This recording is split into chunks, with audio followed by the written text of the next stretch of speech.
রোগী এট এ টাইম আসতাম স্যার। একসাথে তো দুই রোগী দেখি না, ওই দুইটাই মেন্টাল কেস। আচ্ছা আসতে বলো।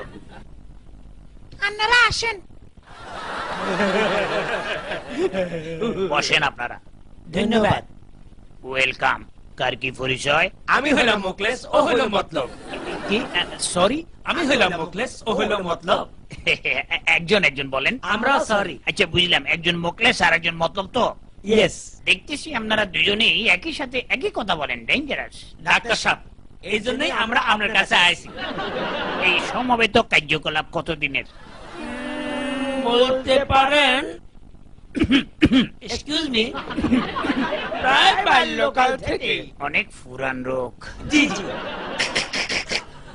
যমজ মানুষ, যমজ মাথা, যমজ পশু দেখছি, কিন্তু এই যমজ কণ্ঠ প্রথম দেখলাম। কি চিকিৎসা দেব? ওইটাই আপনাকে বাইর করতে হইব। শুধু তাই না, অন্যকে চিন্তা করে সেটাও আমরা বলে দিতে পারি। কি বুঝলেন? এখন ভাবতেছি আপনাদের কোন চিকিৎসা করাবো নাকি নতুন কোন কাজে লাগাবো। বোঝেন আমরা কি জিনিস? শোনেন, আমাদের দেশে যে হারে গলাবাজি হয় তাতে এক গলায় আর পোষায় না। ভাবতেছি এই গলাবাজিতে যমজ গলা চালু করবো কিনা। রাজি?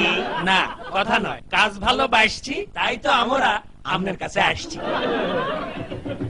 আইয়েন। সরি, বিরক্ত করলাম। স্যার, দূরবে আপনার জ্যাঠাতো ভাইয়ের বউ ভাত যাইতেন না? জানো, তবে আমি এখন সমবেত কথার মধ্যে আছি, কোনটা কার কথা বুঝতেছি না, পরে আসিও। আচ্ছা স্যার।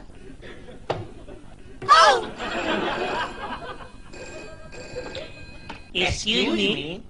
হ্যালো হ্যালো, আম্বিয়া। হাসান। যে জাম তা তো 15টার আগে তো আইতাম হাইতাম না। আম্বিয়া, দুপুরে তো বউ ভাত খামু, রাতে একটু শুটকি রান্দিও। সরি, আমার ওয়াইফ ফোন করছিল। আমরা কিছু মনে করি না। যাওগা, আপনাদের চিকিৎসার জন্য এই দুইটা ওষুধ আপনাদেরকে দিলাম। আমি খুব খুশি হয়েছি, কারণ আপনারা জোড়া গলায় কথা বললেও গলাবাজি পছন্দ করেন না। Thank you. ওষুধটা কাজ করব তো? অবশ্যই করব, তবে কিছুদিন দুজনেই সেপারেট থাকিয়েন। Thank you. দর্শক মন্ডলী, এই তো কিছুদিন আগে উদযাপিত হলো পল্লী